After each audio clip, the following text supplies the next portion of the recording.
Okay, guys, Star Wars, The Rise of Skywalker. A fitting end to the Skywalker saga. Did I just say that? Yes, I did. In fact, I'm kind of just kidding because I haven't actually seen this film yet. But what I wanted to talk about today is the conspiracy theory out there across YouTube land that Rotten Tomatoes has been tampering with the audience reviews for the film The Rise of Skywalker.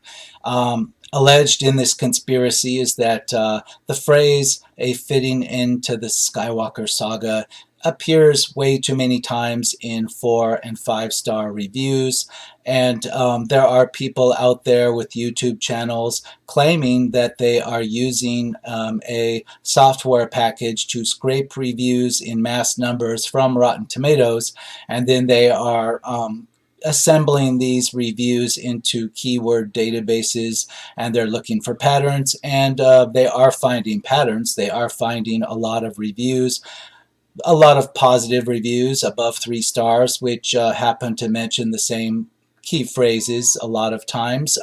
Now, statistically, this isn't evidence of anything. This is it would be considered circumstantial evidence, because when you look for patterns in words, depending on what patterns you're looking for, you are going to find those patterns. The more reviews you scrape, the larger number of those things you're going to collect into your patterns that you're trying to recognize. So I guess if I had to be pinned down on this, I would say my opinion is yes, it is possible for Rotten Tomatoes to do something along the lines to tamper with the audience score. It is possible that they could be trimming a certain percentage of reviews that fall below 3 stars. They could be trimming the rotten audience reviews and then bringing that audience score up higher just by trimming the the bad ones. But it's a question that you wouldn't be able to answer. You wouldn't be able to prove this without back-end knowledge of, the inner workings of Rotten Tomatoes, what database they're using, how that's aggregated. You really don't know, because you can't see the man behind the curtain, so to speak. You can only see what that audience score says. Now, right now on Rotten Tomatoes, The Rise of Skywalker, it shows 54% on the tomato meter and 86% on the audience score. It has come down a little bit on the tomato meter, just like 1 or 2 points in the last 2 weeks. This film has been out for 2 weeks as of today. That audience score has been steadfast, stuck at 86%. In fact, I have never seen it at another number. Now, I can't say that I checked Rotten Tomatoes or that I have a snapshot of this audience score or critic score from exactly when it went live, but the first time I saw it was probably certainly within 24 hours of the movie's general release. When I first saw that audience score, it was at 86%, and it hasn't moved from there. And the verified ratings and, of course, the unverified ratings have really shot upwards, as they're supposed to do. If you look back at The Last Jedi, it has over 200,000 audience reviews. So this one's going to surely hit that. It's just a matter of time. Right now, if you go into the more info and you have all audience reviews selected, you're going to see a total count of 152,415 as of right now at this moment. That's not 200,000, but it's well on its way. 152,000 reviews, and if you count every audience review, not just the verified ones, this does bring the score down to 78%. And I have been watching this. I have seen this audience score, the general all audience score. I've seen it go up and down between 76, 77, 78%. I haven't seen it higher than 78%. I haven't seen it lower than 76. It just goes up and down. It fluctuates between that 2-3 number range. That's not abnormal by itself, and the verified scores, they're not abnormal either. I mean, just looking at it, if you started out with, say, 15,000 audience reviews, bringing that to 86%, and then the reviews trickle in, it's more than acceptable. It's more than plausible that it would just stay at 86%, that you wouldn't have enough of you wouldn't have enough audience reviews coming in all in one chunk of just one particular type of review, like negative or positive, that would boost that significantly enough to get it to move from 86%. It's quite likely that this does accurately reflect the consensus on verified reviews, because there's no real evidence out there of anything else. Yes, there's circumstantial evidence being put forward by people claiming to scrape large numbers of these reviews and put it through their own analysis. That still doesn't prove anything. Unless you go through here and you just see the same review copy and pasted, but I don't think that's what would happen. You wouldn't see, it wouldn't make sense for any company involved in such a scam to just flood it with fake reviews, because the bots will be detected. You will see the phrases pop up again and again and again. And on other movies, we have seen that, where it's noticeable to your naked eye. You don't need any scraping software. It's obvious that people are bombing it with very favorable or unfavorable reviews. You can just tell. The average person can scroll through the pages, and by just looking at it, they can tell that a lot of the reviews aren't real. In this case, I'm going to argue that the reviews are real, and it wouldn't make any sense to bomb it with fake ones when you could theoretically simply prune the bad ones from the very bottom. For example, you could prune every half-star and one-star review up to a certain level. You could even program software or bots to go in and just use keywords, and then also take into account the star rating, and just prune those negative ones that you don't want off the bottom. And then that would just keep this, you could in real time keep this theoretically at 86%, or whatever number you actually chose. There's nothing saying that that's implausible or improbable, but it's not provable. It's just a theory, and that's why I call this, Star Wars, the rise of the conspiracy theory, if you will. So let's take a look at the audience reviews. I'm going to take a look at them today. I took a look at them before, and I'm going to take a look at them a week or two from now, and we're going to see what changes we find. And we're going to take a look at, I have everything set on just to show verified reviews. We're going to take a look at all of them, and we're just going to go through several pages, and we're going to see if anything stands out unusual. For example, do we see reviews that come across as fake?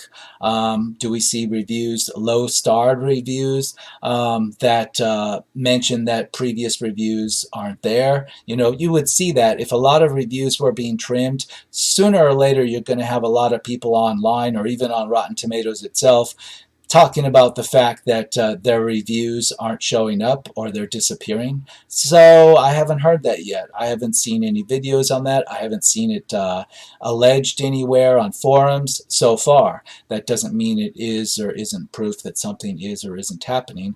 But let's take a look at this. We have one from 51 minutes ago, 4 stars. Well done. The final kiss between was a bit sappy and didn't particularly lineage twist, but the rest was really fun, and seeing Princess Leia one last time was great.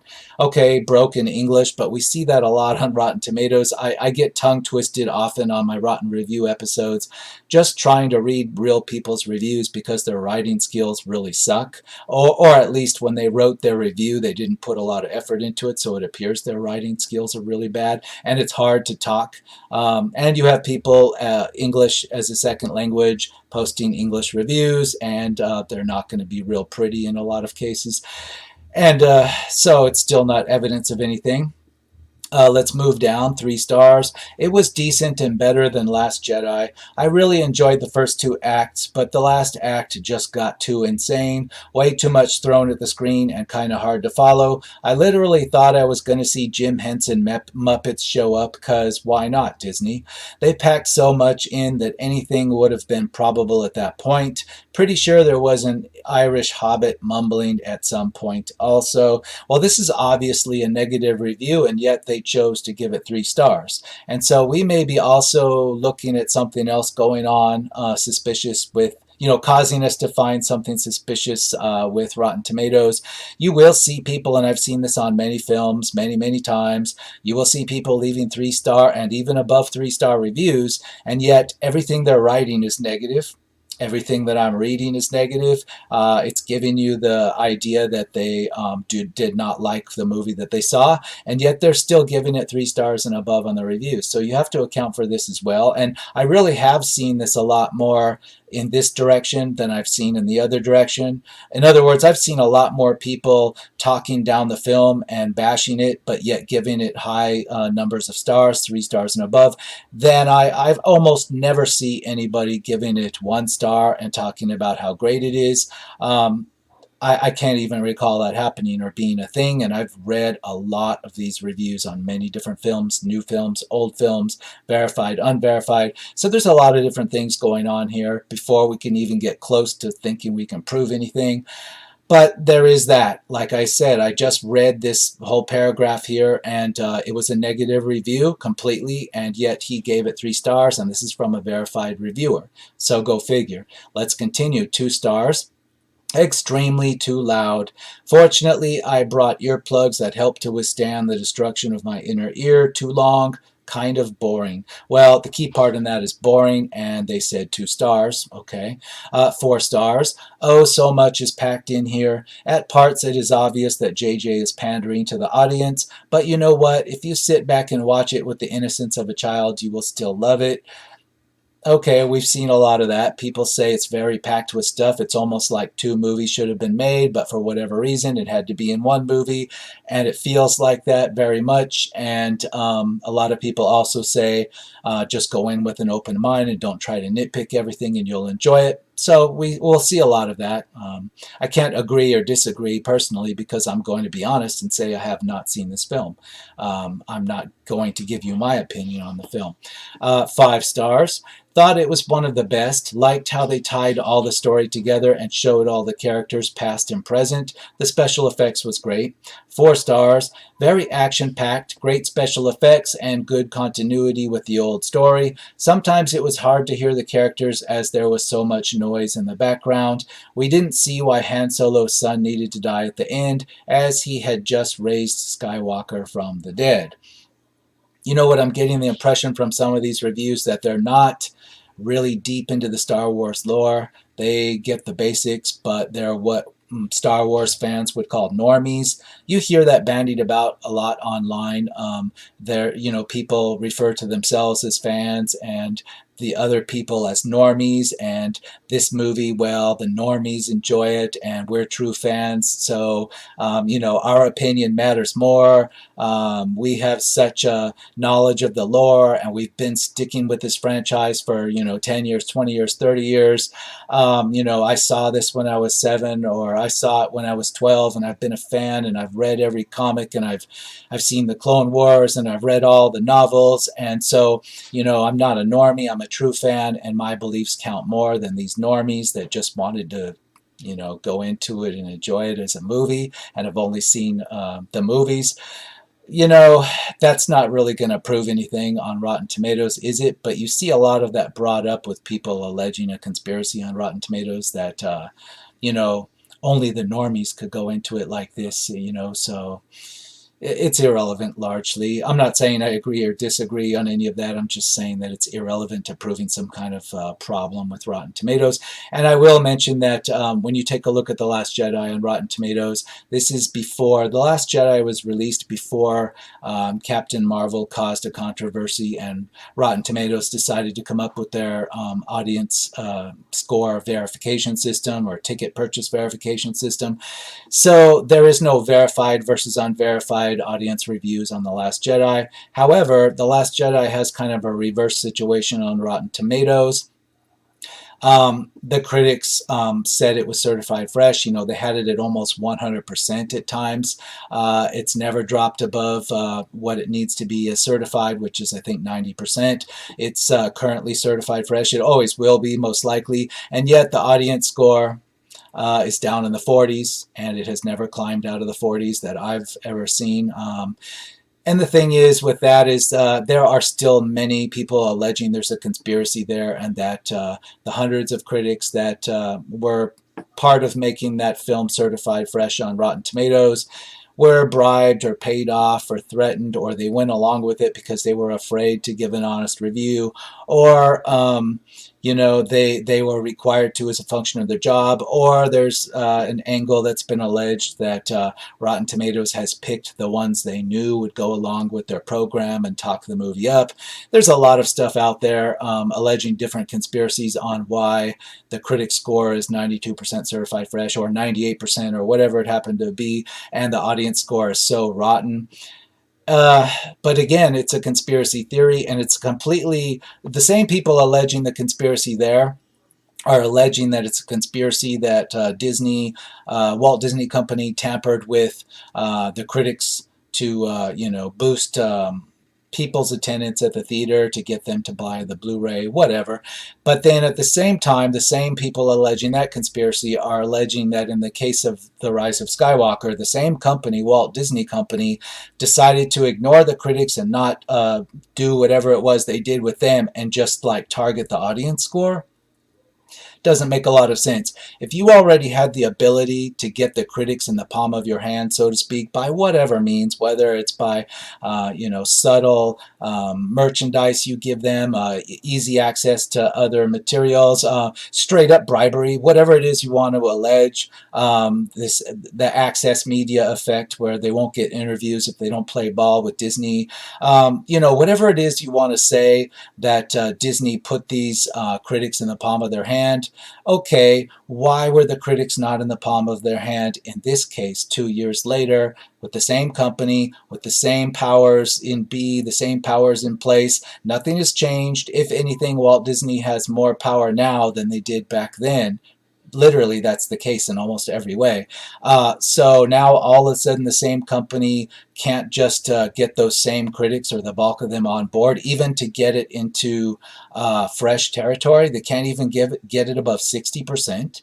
So that tells you that's pretty good circumstantial evidence that the conspiracy theory that the critics really liked the Rise or the Last Jedi because somehow Disney got to them, that has to be bunk. It really does. It doesn't hold up, because why would that not be the case now? Now, when you look at the audience score, okay, now it is a little bit more plausible that you could tamper with that. It is more plausible. You've got the verification system in place you didn't have before, and like I said, we can't see the man behind the curtain, so we don't know exactly what's going on there.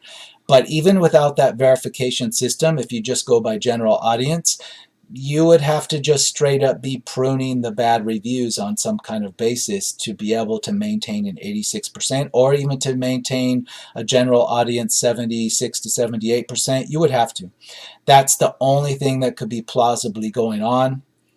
But again, we would see reports by now of people saying their reviews weren't counted, that they posted negative reviews, 1 star, 2 star, half a star, whatever, and that it wasn't counted. Or you would also probably, most likely, you would see reports by now of people that had multiple tickets and put multiple verified multiple reviews from their family that were negative that all weren't counted. And we would be seeing reports of that by now, and yet we just don't see that. So I'm going to drop that there, and I'm going to continue on reading these for what it's worth. And by the way, I do have like a little slideshow above me on this video showing you what I've pretty much taken a snapshot of the Rotten Tomatoes counters, the 2 scores up there on the front page of The Rise of Skywalker, and I've taken a snapshot of that pretty much every day, sometimes multiple times a day for the past 10 days or so,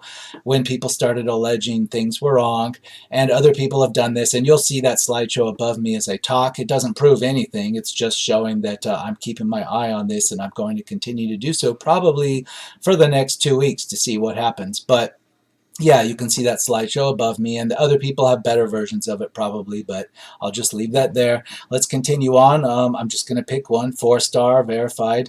1 hour ago, a lot of fan service and some things left not very explained, but overall an enjoyable movie. Again, they're saying negative things about it, but they're giving it 4 stars. See, it seems like on Rotten Tomatoes, people are very forgiving. Like, they're willing to pretty much just nitpick something apart, but also just they liked it in some way, so they'll give it 3 stars or more.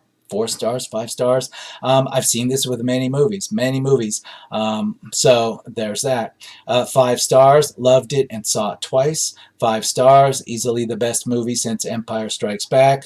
I didn't have a problem with the pacing. It was perfect. Great ending to the Skywalker saga. Well, there you go. There's your great ending to the Skywalker saga. Now, what I'm going to say on that, people alleging that seeing that phrase a lot proves something, is that there's a mimetic thing going on here too. You know, when some phrase becomes popular and it seems to confirm your worldview, your political view, or it seems to be something that all the people around you at the water cooler are talking about, you pick up that phraseology and you repeat that and you put that in your reviews. So again, it proves nothing. Like I began this video with, a great ending to the Skywalker saga. The only reason I said it is because all these other people are saying it, and the only reason these other people in these reviews are saying it is because they heard all these other people saying it. You get where I'm going with this? It's not necessarily proof of a conspiracy. So when somebody's scraping all these reviews together and they're seeing a lot of the same phrases again and again in their database,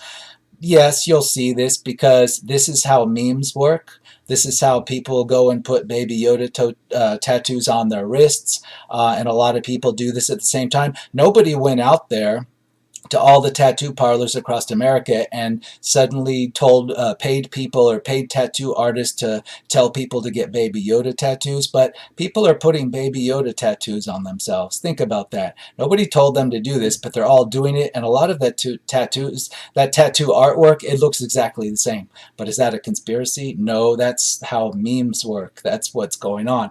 So again, I'm going to say this doesn't prove any type of conspiracy, but let's read on. 3 stars, 2 hours ago. Too much fan service, didn't like the new Force mechanics, and plot/ending was not compelling. The only Star Wars worth watching are the original trilogy episodes 4 to 6. You know, on the original trilogy, I've got videos making my opinions very clear on that. As far as like this review, he's saying too much fan service. He's saying 3 stars, so that's not saying it's bad, but it's not saying it's the best movie in the world. But too much fan service, that's a critique, that's a negative. Didn't like the new Force mechanics, that's a negative. And the plot/ending was not compelling. That's a pretty big ending in my book, but to some people, if they enjoyed other parts of the movie, that's not a deal breaker for them. But for me, it is. Like, if your ending sucks, especially to a trilogy or some big saga, right? To use that word again, then to me it's a big fail, and I'll probably give it a 2-star. But you see people that they'll give it 4 stars if the ride was good enough, even though the ending was complete shit. They'll still give it 4 stars if they love the rest of it, and that's the way people are. 5 stars, great movie and great ending to the franchise. 5 stars, lots of action, true to Star Wars saga, good storyline. 5 stars, loved it. It was so much more like the original 3 movies. Really thought they did a great job with it. Also thought that bringing back all the originals was the best. As someone who saw the original back in 1977, I give it 2 thumbs up. You know, there's nothing there that tells me that's a fake review. Nothing telling me it's a real one either, but it's plausible. 4.5 stars. I thought the movie had a lot of great callbacks to episodes 4, 5, and 6. This movie made up for how bad I thought episode 8 was. Visually stunning. Very little to complain about with this film. So they're saying that they thought the last one, The Last Jedi, was bad, and they're saying they really loved this one. I'm hearing that everywhere too. It doesn't mean that I agree this one's fantastic because I haven't seen it. I'm going to eventually. But a lot of people, they say this is a lot better, and they want to talk it up. 4.5 stars. As a Star Wars fan, I really enjoyed the movie. It had great action sequences, emotional moments, and delivered an entertaining Star Wars experience. I thought it is a good wrap-up for the sequel trilogy, although I would make a few changes involving some of the climactic scenes to make it a better close to the entire saga. So they are criticizing it a bit. They didn't give it 5 stars. Let's move down. 5 stars. It was amazing. And if you're a Reylo fan, the movie is going to make you very happy. Huge props to those who worked on this movie too, because they did the impossible. Okay. 3.5 stars. 3 hours ago. Seemed a little forced. Some elements didn't click. What the hell is up with Rey and Kylo swapping objects over distance? How do you explain that with midi-chlorians? Okay, so they're nitpicking it quite a bit there, but they're still giving it 3.5 stars. That's, if you get enough of these 3.5 stars, that's more than enough. This is an 86% film. There's no question. There's nothing like in these reviews that's convincing me that something's going on. Again, it doesn't disprove that negative reviews aren't being pruned. And we can skip ahead. We'll go ahead another page. I've got a 2-star, predictable, not too exciting. Okay, well, here's one that says predictable, not too exciting. That's not positive. It's only 2 stars, but it wasn't pruned. But then again, you could say maybe you've trained bots to be, more picky, like to get more keywords together to judge it as needing to be pruned. Or you could say maybe you're only interested in pruning 1 star off. Or you could say in real time it adjusts this. Like we're already at 86% with a lot of reviews, so maybe it doesn't have to prune very many at this point. Maybe at the very beginning the algorithm would have had to hypothetically prune 30-40% of the bad reviews, but maybe at this late stage in the game, maybe it's only having to prune out like one bad one for every 200 bad ones, it's hard to say. Again, we're in the realm of conspiracy theory when I just say that kind of stuff hypothetically. Are there any bad ones here? Well, no. There's like a 5-star saying it was bittersweet to see Carrie Fisher, but still a good ending. That doesn't say anything fantastic about it, but they're giving it 5 stars. Like I said, a lot of people will give it 4 and 5 stars if they just somewhat enjoyed it, but can't put their finger on why. 4 stars was very entertaining, but yet again, the Empire, who had superior everything, was defeated by a ragtag army, but worth seeing for sure. So they found problems with the plausibility with the plot, but they still gave it 4 stars. The people that call themselves true fans that kind of disparage what they call normies, it only takes like 1 or 2 of these nitpicks for them to just condemn something. But a lot of what you're calling the normies, they're not nitpicking it. They just consider the ride to be enjoyable and they give it a pretty good rating. 3 stars, 3 hours ago. Story felt weak to be the end of a trilogy. Okay, but you're still giving it 3 stars. That's not going to bring the score up or down, really. It's going to maintain above 80%, certainly. 4 stars, love the action and the plot. 5 stars, best Star Wars film to date. Wow. Let's see, 5 stars, 4 hours ago. Waited 36 years to see this end. Very happy to see this come to conclusion. Directed by a fan for fans. There will always be people to hate. True fans will find closure with The Rise of Skywalker. Thank you, J.J. Abrams, Lucasfilm, and Disney. Again, even the normies are calling the director by J.J. I've noticed something on that too. It's only like with these recent Star Wars films that you see people referring to directors more and more in endearing terms, in very familiar terms. If you just pick a random movie, like let's say you pick one of the Transformers movies. They keep cranking Transformers movies out. Michael Bay has made almost every one of them except for Bumblebee. In my opinion, they're very bad films. I've said a lot on this, and I'm going to keep saying it. However, what you call the normies, people just looking for an exciting film experience, they seem to keep paying money to see them. They enjoy the spectacle. They're not nitpicking very much because they're continuing to buy the toys, and they're continuing to sit in the theaters and watch these, and they're continuing to buy the Blu-rays and the DVDs. Now, those people, they don't refer to Michael Bay as Mike. They don't say, well, Mike did great on this film, or Mike did that. But they're calling J.J. Abrams J.J., and they're referring to him. Even when they disparage him, they're referring to him in very enduring terms, like they're calling him Jar Jar for Jar Jar Binks out of Star Wars. And they mean that in a bad way. They mean to put him down. But yet they're still doing this in an endearing type of way, a very familiarizing type of way. Even though they think they're putting him down, they're actually kind of boosting him up by doing these things, by making him more memeable, by making him more culturally relevant. So it's kind of funny. The people that call themselves true fans, even when they're trying to insult JJ, they're actually kind of adding to his mystique. They're kind of making him larger than life. They're actually bringing him into more households as a regular guy that's a fan, like other people are fans. And you saw it in that review where where he was saying that this film, The Rise of Skywalker, was made by a fan for fans, or by a true fan for fans. Well, and they're calling him JJ. Well, every time somebody calls him Jar Jar or whatever, it's just making that image of him larger. It's making him look like one of us, like one of the fans, maybe one of the fans that's got a different take on some stuff, but still one of the fans.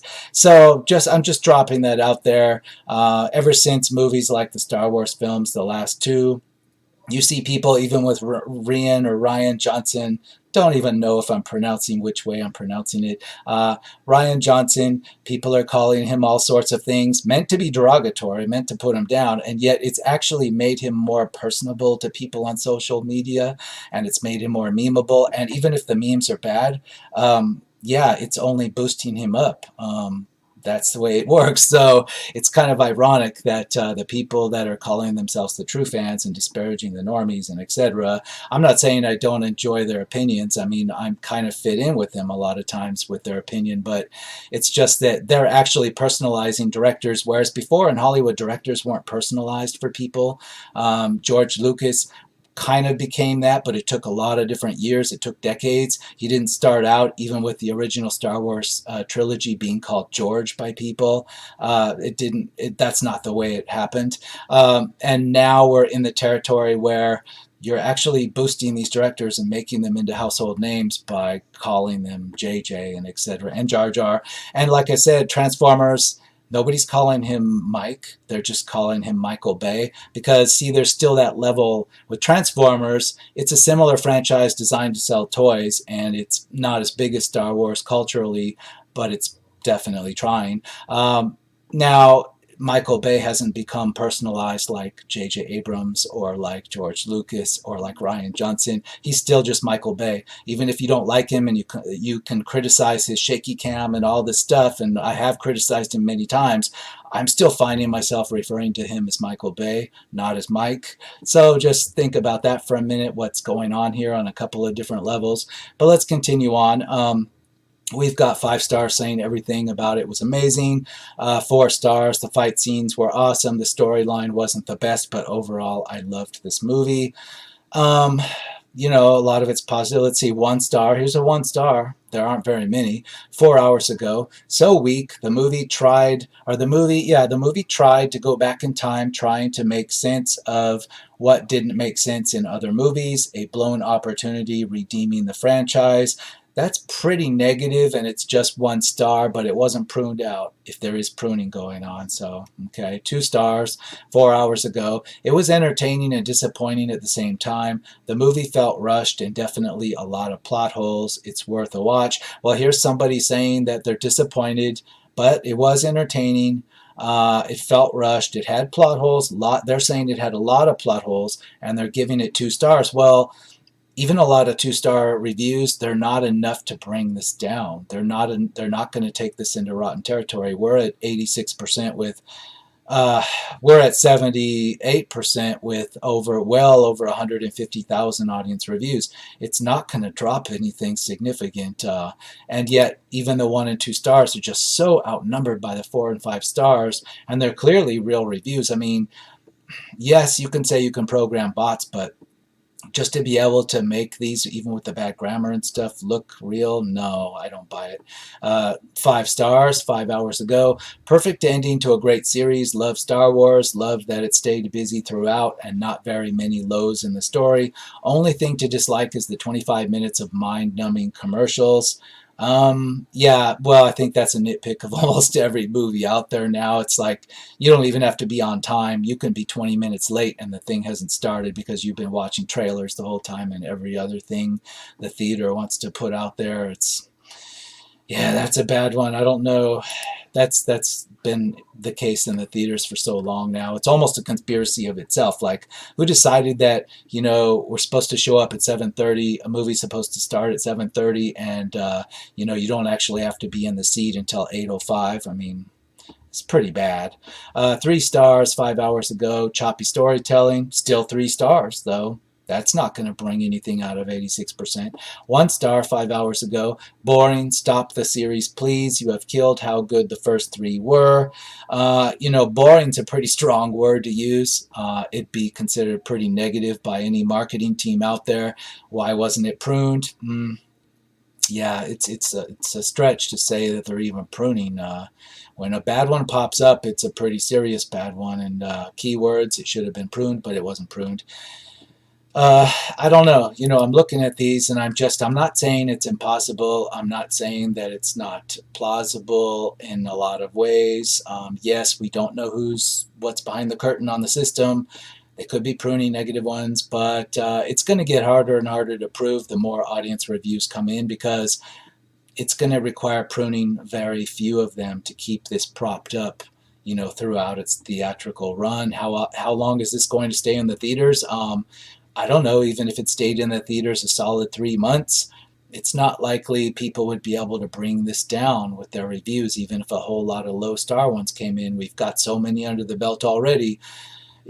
There wouldn't be much of a pruning effort going on to keep it high. So I think as each day goes on, if this conspiracy theory were even provable, as each day goes on, it's going to be harder to prove. So there's almost no point in carrying on with it. We have a 3-star here 6 hours ago. The first hour felt extremely slow, and it was difficult to follow what they were doing on the Sith translation search. But fortunately, the final 90 minutes picked up, and they did a great job of tying together 42 years of storylines. Yeah, it's a lot of... Mostly people are saying they still enjoyed it. They still enjoyed the way it ended. They still enjoyed the overall experience, even though they are saying negative things about it. It's just they're still giving it 3 stars and up for the most part. You see 1 star, dumbest ending sequence imaginable. Okay, then a half a star, way too fast paced. Story and plot were erratic and made little sense. Storylines and character arcs were teased and introduced but not resolved. Poor planning across the entire trilogy, and especially this movie, just a money grab. That's pretty much 100% negative all the way, but it's there. It's half a star, but it's just going to be drowned out in a sea of 4 and 5-star reviews. So I don't know. I haven't proved anything. I've made a few points that aren't 100% on track with where I started out to go in this video, but I'm going to do another one of these type of videos probably in the next 2 weeks to make it another 2-week time period. I don't know how long this is going to stay in the theaters, but if it isn't in the theaters, it doesn't matter. I'm just going to watch these numbers go up. I'm going to take snapshots of them, and I'm going to add them into the slideshow. And I'm just going to put this on the record, as, what I'm putting on the record before I actually give a real review. When I see this, I will give an honest review of it. And I'm going to deliberately set about finding flaws with it, because that's what I do here on an episode of Rotten Reviews. It'll probably be a contrarian review. Probably will be, because everybody seems to like this. I mean, I'm outnumbered. My impression of this is I'm not going to like it, but again, that's just my impression. I haven't seen it in any capacity. I've just seen the trailer footage, and I've heard other people tell me what happened. So my impression is that I'm going to be in the minority in the general public. I'm going to find myself outnumbered, that I didn't like it. But that's just my prediction, and I will see you again probably on an episode of Rotten Reviews.